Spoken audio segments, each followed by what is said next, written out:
Sabes, Alejandro, que sabes que me tienes. Ahora sabes que tienes a toda esta gran audiencia que ya supera las 200 personas para escuchar de ti cómo es este cuento, qué es este cuento de esta cuarta revolución industrial y cómo es que esta cosa está operando en el mundo que nos tiene a todos, pero en particular a las personas que tienen que dirigir organizaciones casi que con las manos puestas en la cabeza del dolor, o tal vez tratando de mirar dentro de todo este mundo dónde está el espacio de oportunidades y a dónde hay que conducir a nuestras organizaciones. Alejandro Rolas Gossi, bienvenido. Este es tu espacio. ¿Cómo estás, Simón? Qué gusto saludarte, saludar a todos. No sé si me escuchas bien. Yo te escucho perfecto.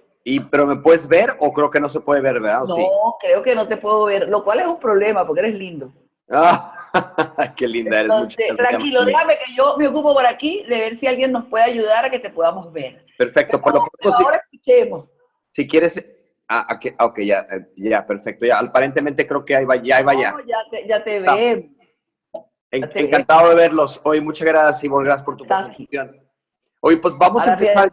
Yo quisiera, si te parece bien, tomar un poco de lo que estaba comentando Mónico hace unos segundos, cuando él estaba hablando de las conexiones.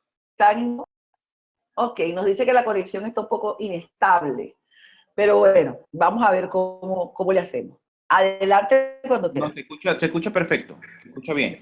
¿Se escucha bien? Sí, se escucha muy bien. Perfecto, muy entonces si quieres vamos a seguir. Yo quisiera tomar, si les parece bien, el de lo que estaba comentando Monio, que se me hace muy interesante, el tema de las conexiones. ¿Se escucha? Sí, sí se escucha, Alejandro, te escuchamos muy bien. Y precisamente lo que Mónico nos invitaba, nos decía que teníamos que tomar las conexiones diferentes que tenemos por todos lados. Y este tema de la cuarta revolución industrial tiene en particular esta necesidad de hacer conexiones. Voy de alguna manera a describir las fuerzas que están motivando a que ahora se vuelva tan famosa esta situación de la cuarta revolución industrial, porque yo creo que ahí nos va a ayudar a entender un poco más por qué ahora todo el mundo habla de la cuarta revolución industrial. Entonces, para ello quisiera hablar de las diferentes fuerzas. Y tenemos que conectar todo esto porque es un tema que, como comenta bien Ivonne, está siendo muy importante y muy relevante el día de hoy en todo el mundo. Y básicamente se refiere a lo siguiente. El primer tema que tenemos que recordar es que hace aproximadamente 50 años se tomó una decisión muy tonta de parte de los países desarrollados que consistía en mandar lo que era la manufactura y el ensamble a otros países porque era más barato hacerlo.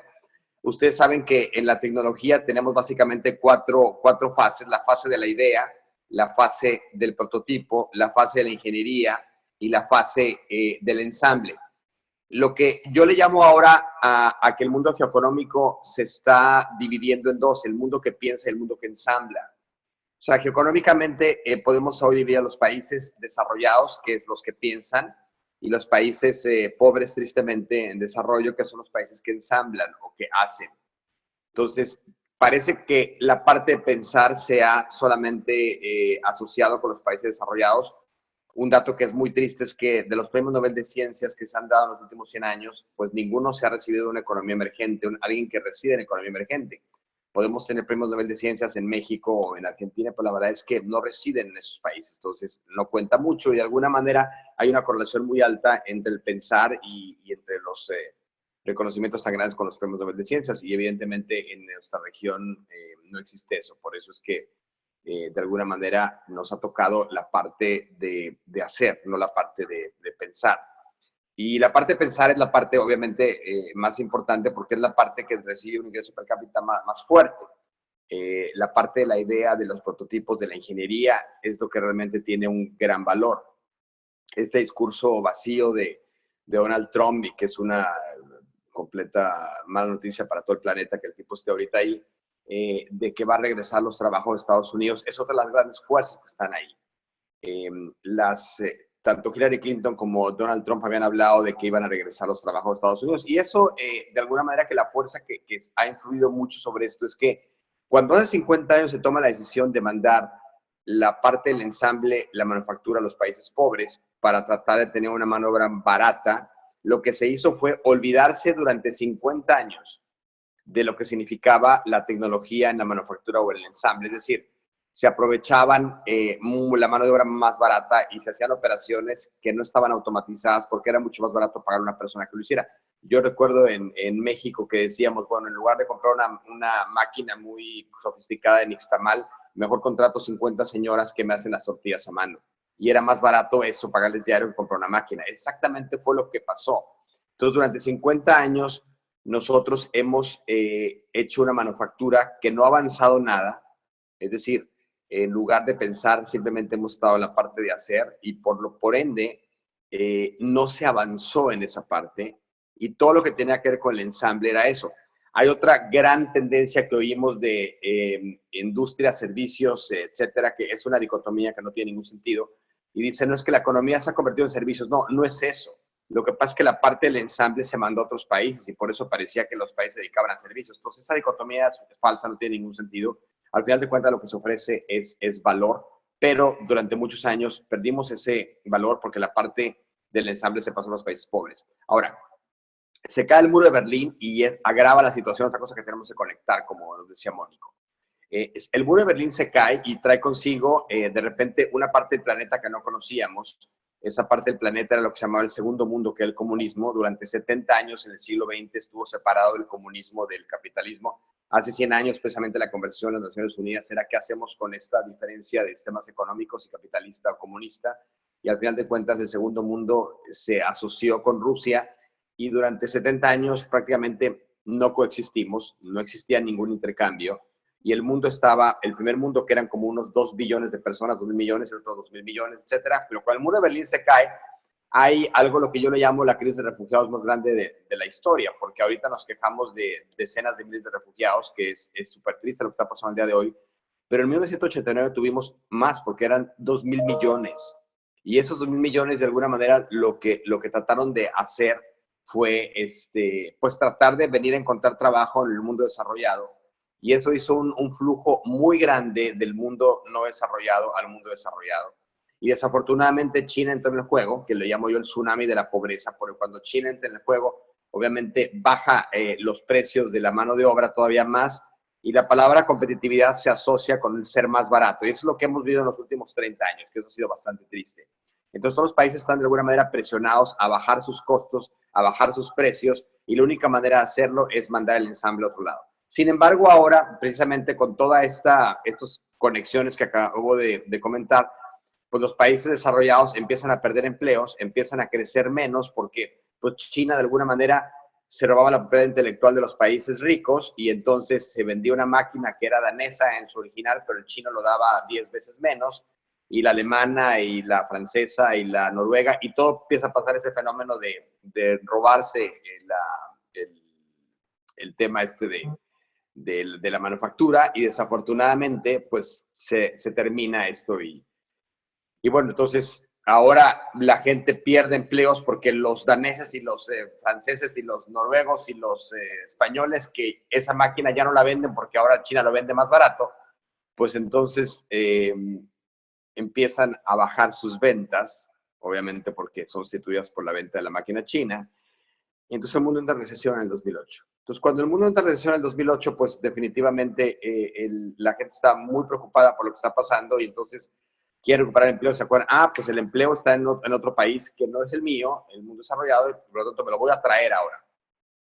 Entonces, esta idea de traer le estamos llamando reshoring, el concepto de arbitraje tradicional, en el que dice que yo tengo que explotar los diferenciales de precios de otros países en el mundo, es aprovecho el precio tan barato de la mano de obra de los países pobres y mando mi manufactura para allá. Pero ahora eso se llamaba offshoring, significa hacer algo fuera de tus fronteras, pues se llama offshoring. Pero ahora está el fenómeno de reshoring, que es lo regreso a mis fronteras, pero cuando yo lo regreso a mis fronteras, lo que tengo que hacer es no regresar esos trabajos baratos al precio que se le está pagando en México o en Honduras o en Paraguay o lo que sea, no.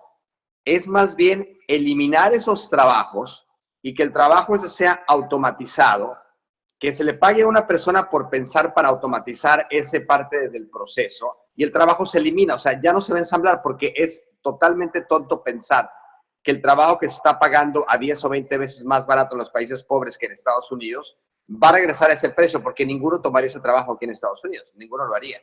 Entonces, lo que tenemos que hacer es reinventar eso, y a eso estamos llamando la cuarta revolución industrial, porque la cuarta revolución industrial básicamente significa la digitalización, y básicamente significa eliminar los puestos de trabajo de todas las empresas americanas y del mundo desarrollado y sustituirlas por máquinas. Esa es la cuarta revolución industrial.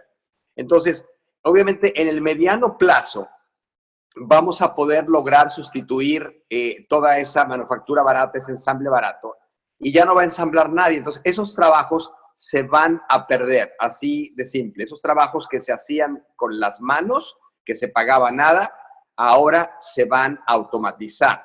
Ustedes recuerden que las razones por las cuales se invertían en robots eran las siguientes. Número uno, que el trabajo fuera de mucha precisión, por lo tanto, para no afectar los ojos de los humanos que estaban haciendo eso.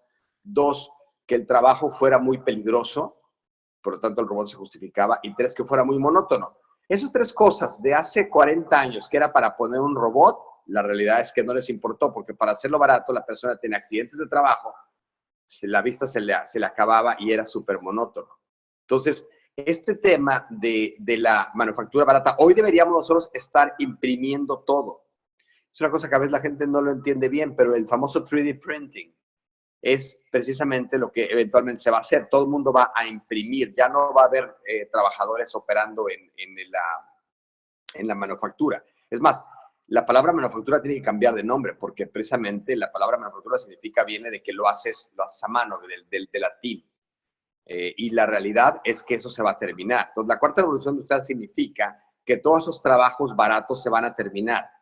Entonces, ahí viene el gran reto para nuestros países emergentes.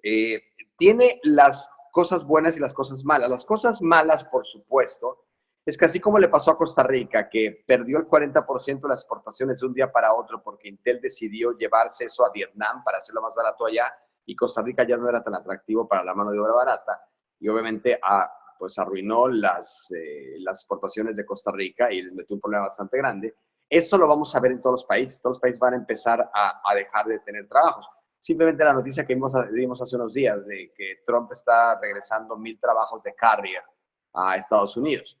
Bueno, evidentemente lo que está teniendo que hacer, y eso es lo que no se dice a tras bambalinas, ¿verdad? Es que les está dando un incentivo fiscal millonario por no sé cuántos años para que regresen a los trabajos. Pero entonces, ¿cuál va a ser el precio que les va a pagar esos 1,000 trabajos? ¿Cuáles son esos 1,000 trabajos? ¿Son trabajos de ensamble?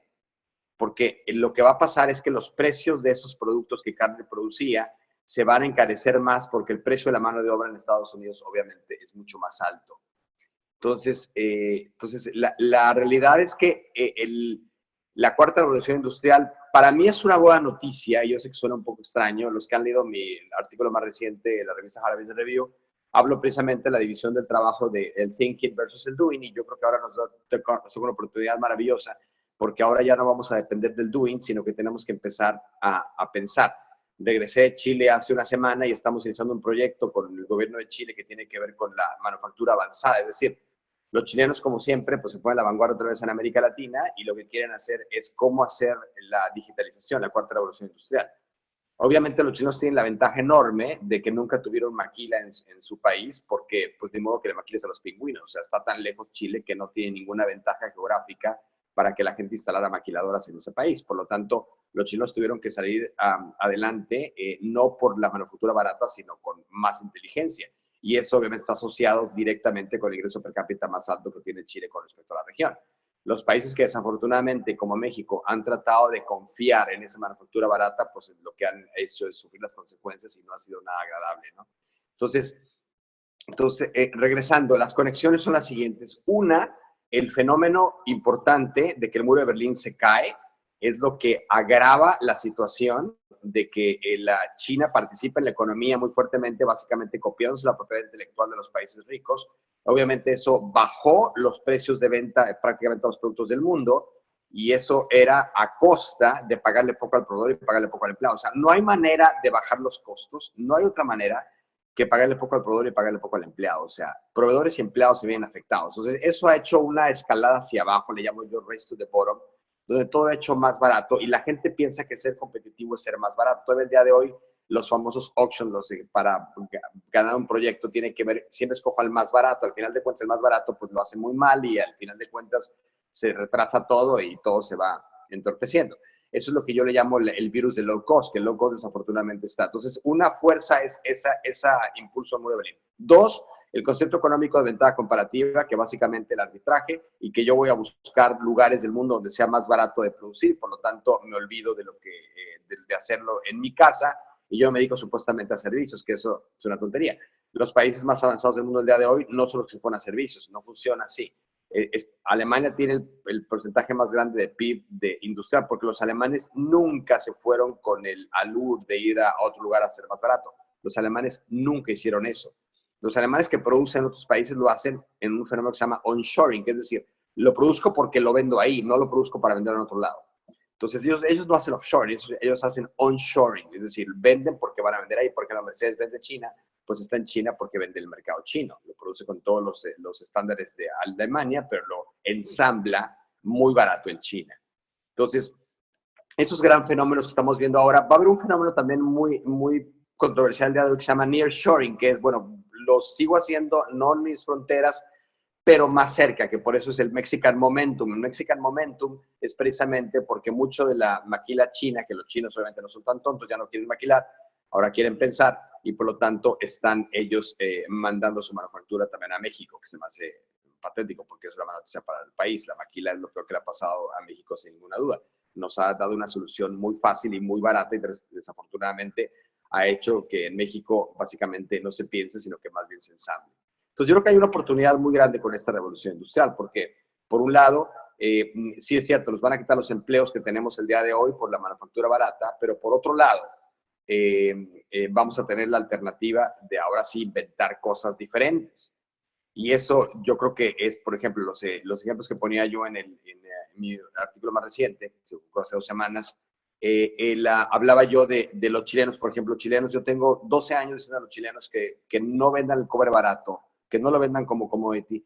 Y hoy estoy muy emocionado porque ya puedo incluir en el artículo el caso de los hospitales chilenos en la región de Calama, del norte de Chile, donde están poniendo prácticamente una sesión del hospital enorme que tiene que ver con puro cobre, porque la Environmental Protection Agency de Estados Unidos definió que el metal más antibacterial del mundo es el cobre. Entonces los chilenos solamente tienen esa felicidad y por lo tanto están haciendo aplicaciones de cobre, que lo más importante es que es más caro. O sea, al final de cuentas, lo que los países tienen que entender es que el vender barato es lo peor que les puede pasar y lo que tienen que empezar es a vender caro. Digo, la correlación es muy sencilla. Los países más desarrollados del mundo tienen sin duda los precios más altos del mundo. Y eso hace que el precio de la mano de obra y que el precio del proveedor y que el precio de todo se haga más alto. Y eso es exactamente lo que necesitamos, máxime en una situación del mundo, lo que le estamos llamando ahora the Long Global Great Recession. La recesión mundial es la más grande que la Gran Depresión, es más larga que la Gran Depresión y con mayor impacto. Y esta recesión sí ahí no se ha quitado y por lo tanto los volúmenes que nosotros justificamos para poder vender barato ya no van a venir y entonces tenemos que subir los precios. Y subir los precios no significa de una manera inflacionaria, significa subir el valor de las cosas. Entonces nosotros tenemos que ir encontrando cada vez lo que le llamo yo de vantage point, o sea, cuáles son los vantage point de la región. En América Latina tenemos muchísimos, por ejemplo, a mí me encantaría que Ecuador se convirtiera en el país de chocolate y que todo lo vendiera con chocolate, no vendiera los cocoa beans baratos a Suiza para que Suiza lo convierta y nos lo venda muy caro, sino que ellos mismos se encargaran de darle valor.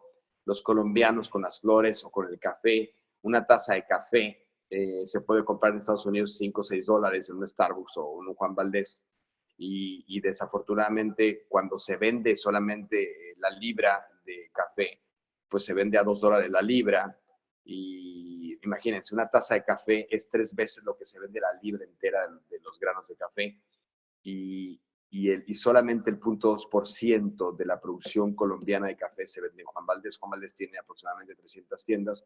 Starbucks tiene prácticamente 24,000. Obviamente, por supuesto que se pueden crecer las tiendas de Juan Valdez y eso haría que vendiéramos el producto terminado final, ya con todo el valor que tiene esa taza de café. Eso multiplicaría, si son 70 tazas de café y 3 veces el precio, son como 210 veces el ingreso de Colombia. Y me puedo ir a Paraguay. Paraguay tiene stevia, que stevia es el único edulcorante que no hace daño. Bueno, la idea es que Paraguay tuviera una estrategia país que fuera cómo sustituir todo lo que tiene azúcar el día de hoy por stevia paraguaya y que tratara de vender productos que fueran finales. O el caso, por ejemplo, del aguacate mexicano, que eso ha sido impresionante. Empieza en 1997, el famoso Avocados from Mexico, y ahora tiene el 80% del mercado de Estados Unidos de aguacate, de palta, de avocado en inglés, lo tienen esos tipos de avocados from Mexico. Entonces están obviamente vendiendo un valor muy grande, tan grande que tienen 5 años pagados de los comerciales de Super Bowl, los más grandes, los más caros del mundo, y ahora el anuncio más importante que la gente espera es el del aguacate mexicano. Entonces los mexicanos, en lugar de vender un aguacate barato, están vendiendo el aguacate más caro del mundo, y la intención es precisamente aumentar el valor de lo que hacen. Entonces, estas cuestiones de dar barato es algo que filosóficamente tenemos que quitarlo de las conexiones de nuestra cabeza y empezar realmente a tratar de dar un valor mayor, y ese valor mayor lo que va a hacer es precisamente precios mayores, y eso va a hacer que le paguemos mejor a la gente, y eso va a hacer que le paguemos mejor al proveedor, y entonces viene una escalada hacia arriba, lo que le llamamos race to the top. Entonces, la cuarta revolución industrial para mí tiene una coyuntura muy interesante porque nos van a quitar la manufactura barata. Esa manufactura barata va a desaparecer, es más, el nombre manufactura va a desaparecer porque ya no va a ser manufactura barata.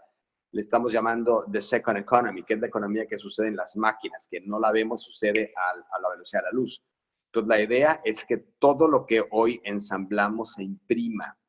Hubo un esfuerzo maravilloso allá en los 80s, fíjense el tiempo que ha pasado.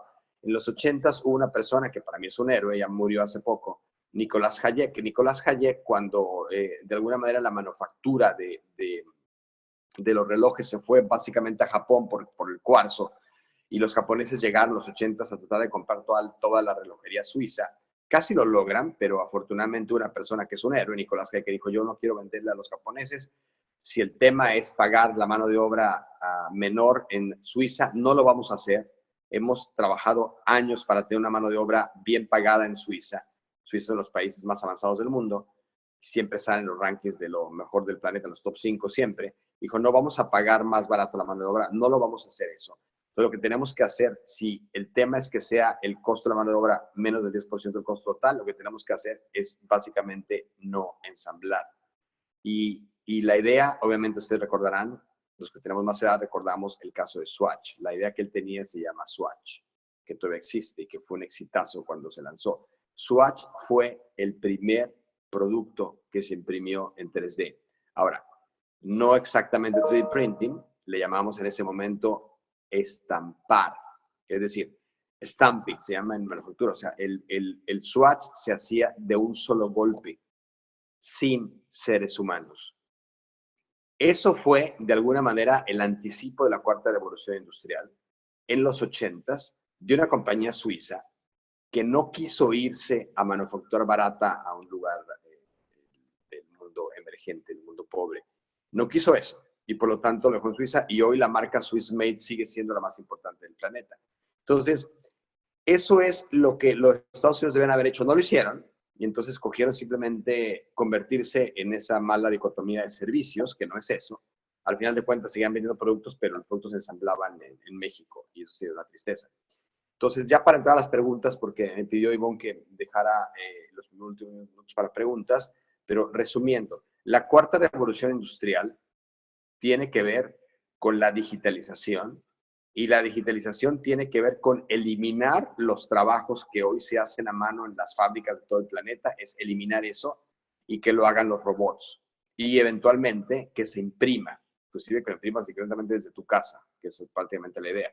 Entonces, lo que más importa eso son dos cosas. Una, pues que vamos a perder los empleos baratos que tenemos en los países, los vamos a perder en el mediano plazo, no en el corto. En el corto plazo es muy difícil trasladar esa manufactura, que va a tomar años para que se haga digital, y se va a seguir pagando, pero es una realidad que la manufactura barata, que nos ha dado empleos en toda América Latina y que nos ha convertido en la región maquiladora más importante del mundo, que eso es una mala noticia, no es buena, eso se va a ir desapareciendo poco a poco. y por lo tanto tenemos que repensar la estrategia de los países de América Latina y tenemos que ir identificando, como comenté hace rato, lo que llamo the vantage point. Cada país, Dios le dio algo diferente. Yo creo que Dios creó a los seres humanos diferentes, creó las huellas digitales son diferentes, el DNA es diferente y también cada región del mundo tiene cosas diferentes. Hay muchísimos lugares del planeta que tienen diferentes habilidades. Por ejemplo, los neozelandeses les tocaron, bueno, y no, las vacas no estaban ahí, pero cuando las llevaron, es el mejor lugar para tener vacas, igual que Argentina. Está exactamente en la latitud de las papas argentinas está Nueva Zelanda. Le tocó exactamente lo mismo. Y los neozelandeses, en lugar de tratar de hacer un iPhone, no, los neozelandeses venden las vacas más caras del mundo.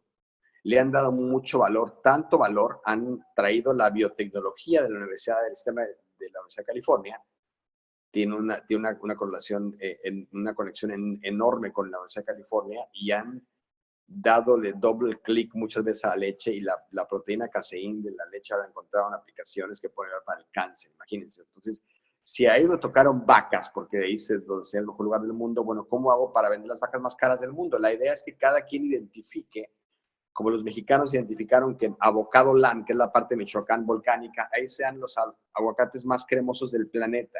Y por eso los venden caros, no los venden baratos. Entonces, básicamente, la estrategia que tenemos que hacer en América Latina es olvidarnos que va a venir alguien a poner un call center, también eso se va a eliminar, o alguien que va a tener una maquiladora, que también eso se va a eliminar en el mediano plazo, como lo comento, y empezar a tratar de definir nuestra propia trayectoria. Y eso creo que es el gran reto y una oportunidad preciosa, porque yo visualizo en las siguientes décadas que nuestra región va a ser una región muy rica, no solamente en recursos naturales que los ha tenido siempre, sino que la gente va a pensar, porque el pensar es básicamente cómo hacer las cosas diferentes. Cuando yo estoy maquilando, estoy simplemente haciendo barato el pasado. Alguien me mandó el conocimiento, yo simplemente lo ensamblo. Eso tiene que terminarse y ahora va a ser una necesidad que no vamos a poder soslayar. Si quieres, pasamos a preguntas, Ivonne, si te parece bien. Sí, cómo no. Permíteme. Ajá, ¿me están escuchando? Sí. Entonces, fíjate, aquí hay una pregunta en relación a cómo se debe preparar la educación para esta cuarta revolución de la que tú nos estás hablando. Excelente, excelente pregunta. Fíjate que uno de mis artículos de hace 6 años, que se llama El síndrome de la maquiladora, también publicado por Harvard Business Review, allá hablaba de que la maquiladora había infectado las universidades, Ivonne. Cuando yo terminé mi carrera, allá a finales de los 80s, la carrera de ingeniería en el TEC de Monterrey, en México, yo recuerdo que venían a entrevistar todas las compañías muy fancy. Venía General Electric, venía Colgate-Palmolive, venía Procter & Gamble, y John Deere, Westinghouse, y Ford, y IBM, etc. Estaba yo emocionadísimo, porque eran los nombres de compañías que venían a contratar gente al TEC. Oye, me di cuenta años después que era pura maquiladora. O sea, me di cuenta que no venían a contratarte por un puesto importante, era un puesto para maquilar. Y la maquiladora tiene básicamente 3 variables: el hacerlo más barato, la mejor calidad y entregarlo a tiempo. Que la gente puede pensar que eso es el éxito, es precisamente el fracaso. Entregar algo con mejor calidad, entregar algo a tiempo, entregar algo con el menor costo es lo peor que le puede pasar a un país, y es lo que ha pasado con la maquiladora. Entonces, me di cuenta, Ivonne, de que desafortunadamente eso se había infectado en la educación. Y que a mí me entrenaron como ingeniero del TEC de Monterrey para la maquila. Y los programas de estudio eran sistemas de calidad total, sistemas de costeo, logística. Y para mí, yo pensaba, porque no conocía otra cosa, que eso era maravilloso. Hasta que afortunadamente me voy a estudiar la maestría al MIT en Estados Unidos, hice un join entre MIT y Harvard. Cuando me voy a MIT me doy cuenta, me tardé 6 meses, y bueno, te lo confieso, en darme cuenta que yo estaba equivocado, porque yo sé que raro, el MIT supuestamente más avanzado y no hablan de las variables importantes, porque no les interesaban esas variables. Ellos estaban hablando de network effects, estaban hablando de knowledge management, estaban hablando de management of technology, estaban hablando de corporate imagination, estaban hablando de cosas que yo ni siquiera entendía a qué se refería, hasta que ya lo entendí, lo asimilé, y todo lo que tenemos que hacer en nuestros países, precisamente los programas de estudio, tienen que cambiar. Pero, ¿sabes una cosa? Que ahí es algo que yo quisiera regresar al siglo XIII, cuando se diseña Oxford y Cambridge.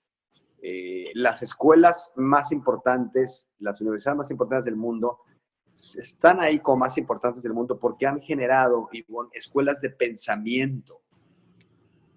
Desafortunadamente en nuestra región las escuelas de pensamiento pues prácticamente no existen. Es decir, nuestras universidades tristemente preparan gente para que trabaje en las fábricas baratas, desafortunadamente. El hecho que no tengamos premios Nobel de Ciencias te dice claramente que no desarrollamos tecnología. O sea, lo que se desarrolla tecnología son actos heroicos. ¿Alguien me puede dar 3 o 4 ejemplos? Sí, por supuesto, pero cuando no son masa crítica no me sirve. Yo no estoy diciendo que no se haga tecnología en América Latina, estoy diciendo que se hace tan poquita que no tiene ningún impacto. Las cosas tienen impacto hasta que se genera una masa crítica, hasta que hay muchísima gente, muchísimas empresas haciendo eso. Entonces, lo que tenemos que hacer desde el principio es, mira, una idea que a mí se me hace fascinante, y eso me lo compartió una alumna mía de Colombia cuando yo compartí el tema de Juan Valdés y eso, me dijo, necesitamos hacer en Colombia una universidad del café, un Coffee University, y necesitamos un Chocolate University en Ecuador, y necesitamos un Stevia University en Paraguay. O sea, necesitamos convertirnos como tienen, oye, en Nueva Zelanda tienen las Vacas University, o sea, no se llama así, pero tienen una cantidad de investigadores precisamente investigando sobre temas que tienen que ver cómo aprovechar mejor la leche, cómo aprovechar las vacas. Los neozelandeses tienen el número de boutiques de quesos más caro y más grande del mundo, porque les tocó leche, les tocó vaca, pues ¿cómo le hago para que valga más? Entonces, el énfasis de la educación en América Latina tiene que cambiar de hacer barato a empezar a pensar. Pero tiene que ser pensar alrededor de lo que la naturaleza, bueno, la naturaleza, Dios nos proveyó en cada región del mundo. Los programas de estudio tienen que cambiar dramáticamente, Ivonne. O sea, tenemos que quitar nuestro entrenamiento a gente que va a la maquila para empezar a cambiar una... Y para eso, desafortunadamente, obviamente no es fácil esto, necesitamos una nueva política industrial que redunde en nuevas políticas públicas y obviamente que se acompañe de una estrategia de las empresas. Lo llamo yo las 3 policies: Industrial Policy, Public Policy y Business Policy. Entonces los sistemas de educación tienen que cambiar, pero para eso tenemos que, al principio, Ivonne, va a ser necesarísimo que traigamos ese conocimiento del mundo desarrollado a nuestras universidades. O sea, yo la única manera en la que justifico la inversión extranjera directa es que esa inversión extranjera directa, Ivonne, llegue para aumentar el valor de lo que yo vendo. Es decir, y va a ser un juego muy interesante porque el mundo desarrollado tiene demasiado conocimiento que no usa. Bueno, que lo vengan a usar a nuestros países para que inviertan en hacer más caro nuestros productos. O sea, la gente no tiene que asustarse de la palabra caro, porque precisamente el hacer caro algo hace que todo lo demás suba. Wow, yo no sé qué es mejor de ti, si lo que planteas o las respuestas que das a las preguntas. Pero aquí tenemos otra que yo creo que tiene mucho que ver con las preocupaciones de los venezolanos. ¿Cómo tú ves el tema del petróleo, la petroquímica y toda esta cosa en el mundo así que nos viene en lo inmediato? Países como Venezuela dependemos al 95% del petróleo, ni siquiera de la maquila, digas tú. Países como México, países como Ecuador. O sea, el petróleo, ¿qué va a pasar con esto? Mira, las 2 variables que de alguna manera te dicen si el mundo va avanzando o no avanzando son las siguientes: el precio del petróleo y la tasa Fed americana. Esas son las 2 variables globales, las únicas variables globales. Si quieres ver cómo está el estatus de la economía, tienes que ver cómo está el precio del petróleo y cómo está la tasa americana. Es cosa que la tasa americana está creciendo porque están tomando decisiones no muy inteligentes, pero la tasa de Estados Unidos está subiendo y obviamente está encareciendo muchas cosas. Pero en el caso del precio del petróleo, desafortunadamente para los países petroleros, no va a subir a los niveles donde estuvo hace 10 años, no lo va a hacer nunca. O sea, eso prácticamente es historia pasada. Y por ende, es importantísima la petroquímica, los derivados del petróleo, es importantísimo todavía porque yo no creo que entremos a un planeta en el que ya no va a haber petróleo. No lo creo eso, no lo veo. Lo que sí va a haber aplicaciones, obviamente, con mucho valor de la petroquímica secundaria, petroquímica terciaria, derivados que aumentan el valor del petróleo. O sea, vender el petróleo del barril directo, lo que hemos hecho durante tantos años, no va a funcionar porque el precio no va a subir. Ahora, a Venezuela le tocó petróleo, tenemos que seguir invirtiendo en eso, tenemos que hacer un petróleo que sea mucho menos contaminante, tenemos que hacer muchas cosas, pero yo no veo un mundo, por lo menos en los siguientes 50 años, no lo veo para nada, en el que el petróleo se acabe, no lo veo. O sea, esa idea de que las energías alternativas van a ser dueños de todo, no lo veo. No lo veo tampoco que todo va a ser eléctrico, tampoco lo veo eso, no, eso no va a pasar. Y las alternativas no van a funcionar por lo siguiente, la ingeniería eólica sigue siendo carísima, afecta los vientos, la única que vale la pena es la offshore, que es la que está en medio del mar. Los vascos han hecho una cosa impresionante en la eólica offshore, pero todavía es una idea, no tiene masa crítica para nada.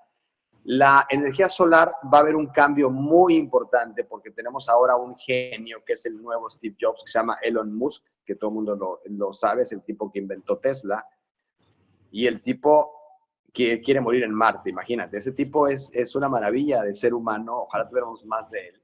Y Elon Musk, el tipo que inventó Tesla, es un tipo que entiende perfectamente bien el tema de la energía solar. Él quiere sustituir todo por solar. Esas visiones tan agresivas son precisamente las que necesitamos. ¿Tú te acuerdas? La gente no sabe que nosotros tenemos celulares, Ivonne, porque fuimos a la luna. La gente no hace esa conexión, hablando de las conexiones que comentaba Mónico hace rato, ¿no? Miren, cuando fuimos a la luna, o sea, en la Tierra se ha beneficiado más cuando hemos mirado al cielo. La gente a veces no hace esa conexión, pero cuando John F. Kennedy en 1961 dijo, vamos a ir a la luna antes que se acabe la década, nos dimos cuenta que el paradigma de que la electrónica significaba cuartos grandes, y nadie se lo cuestionaba. La gente habló, más capacidad electrónica, más grande el cuarto, más grande la bodega. Nadie se cuestionaba que los discos duros estaban creciendo cada vez más y más de tamaño. Nada, porque había lugar enorme en Estados Unidos y la electrónica significaba cuartos enormes. Cuando dijimos, tenemos que meter toda esa electrónica en una nave, fue cuando empezamos a pensar en la microelectrónica y de ahí vienen los celulares. Es decir, esta idea de ir a Marte, no, y te puedo contar del plasma, te puedo contar todo lo que tenemos hoy en el mundo de tecnología fue porque quisimos ir a la Luna. La gente no hace esa conexión, pero así fue. Ahora que queremos ir a Marte, se presentan más retos. Y eso nos va a llevar a una impresionante tecnología. Y cuando yo veo a Elon Musk orquestando al gobierno americano, porque fue lo que hizo, SpaceX, que es su compañía, ya orquestó al gobierno americano para que invierta en la ida a Marte.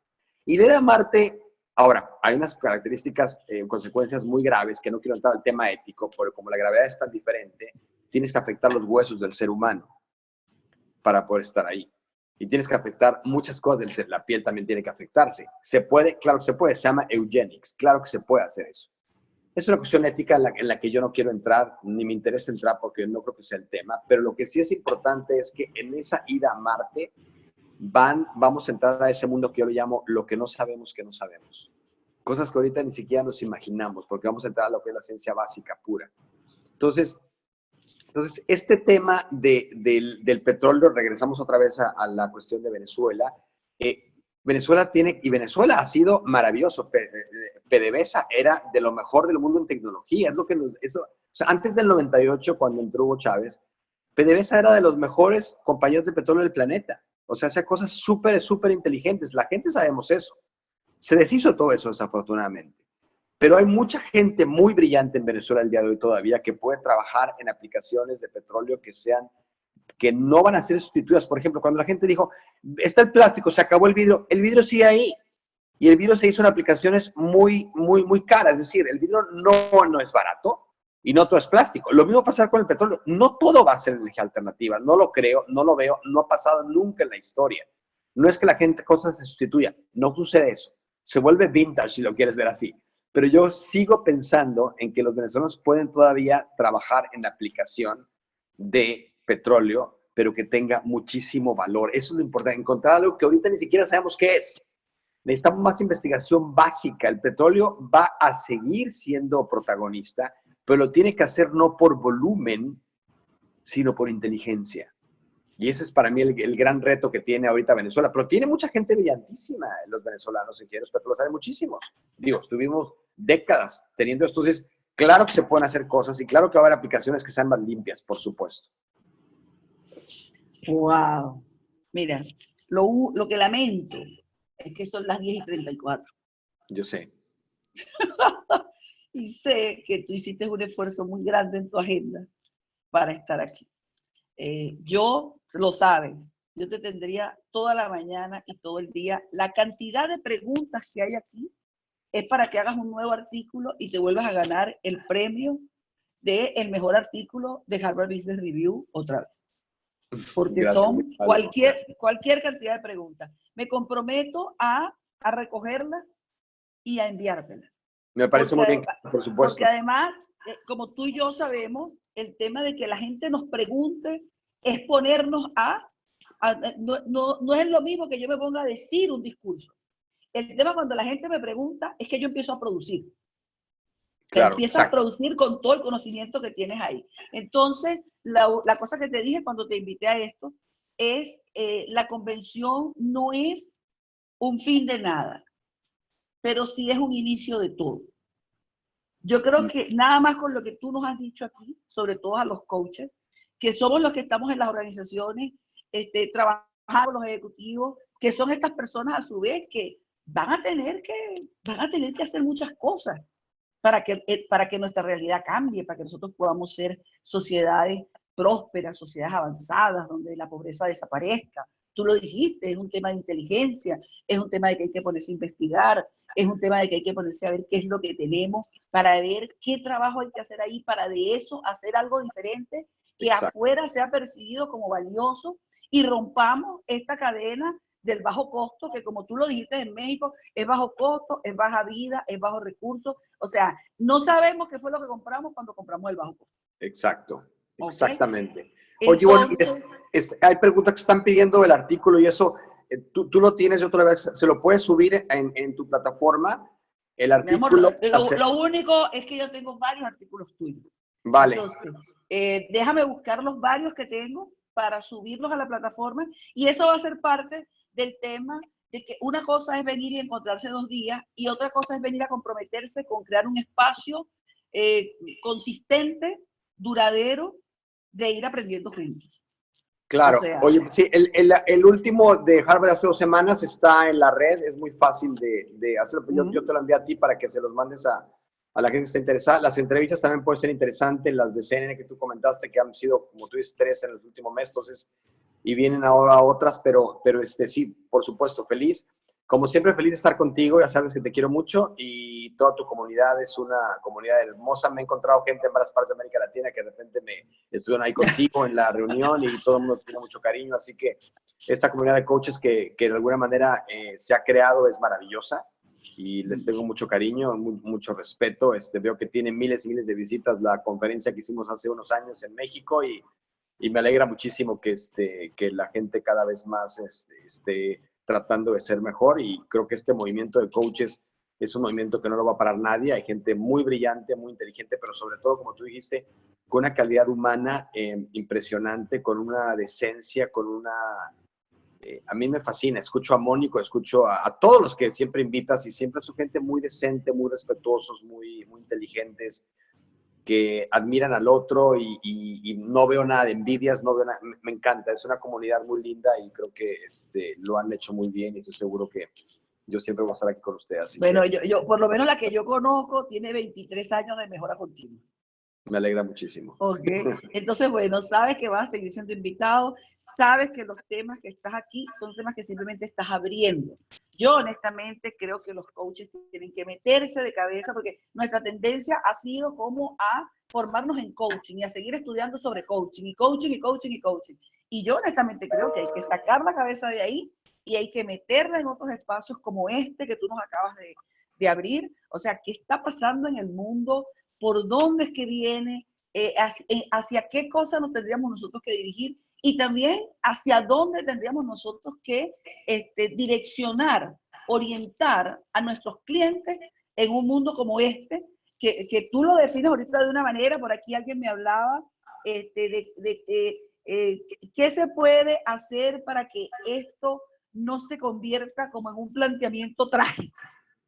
Porque Exacto. cuando agarramos y decimos que la mitad de los empleos va a desaparecer en los próximos 10 años, porque todo ese empleo que uno ve que no agrega valor, no hace sentido, es parte de la maquila, va a ser sustituido por robot, va a ser sustituido por tecnología. Entonces se le viene a uno como una visión trágica del mundo. ¿Qué va a pasar con toda esa gente que está hoy viviendo de eso? ¿No?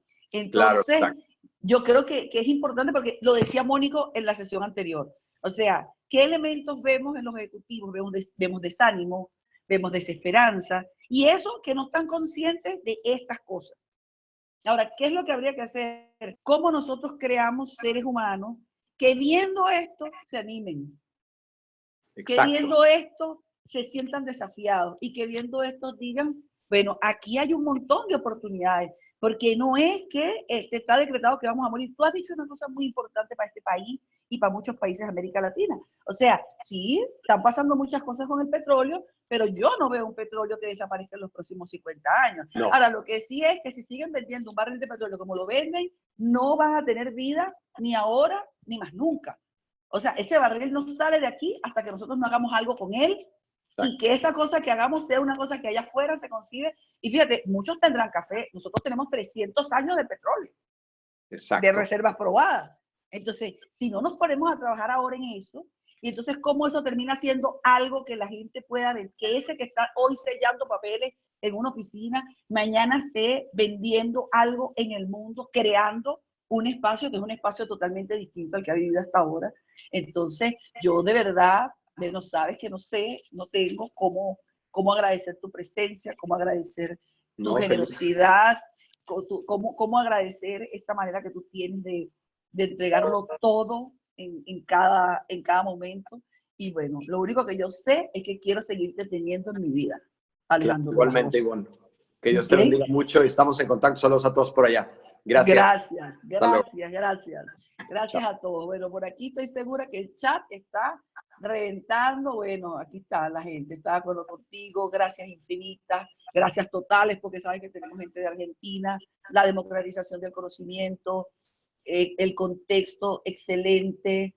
Mil gracias a Tucumán, porque aquí tenemos mucha caña de azúcar, pero hay que hacer algo con la caña de azúcar que hemos hecho hasta ahora. Excelente presentación, súper interesante seguir profundizando en estos aspectos y en relación a nosotros como profesionales del coaching.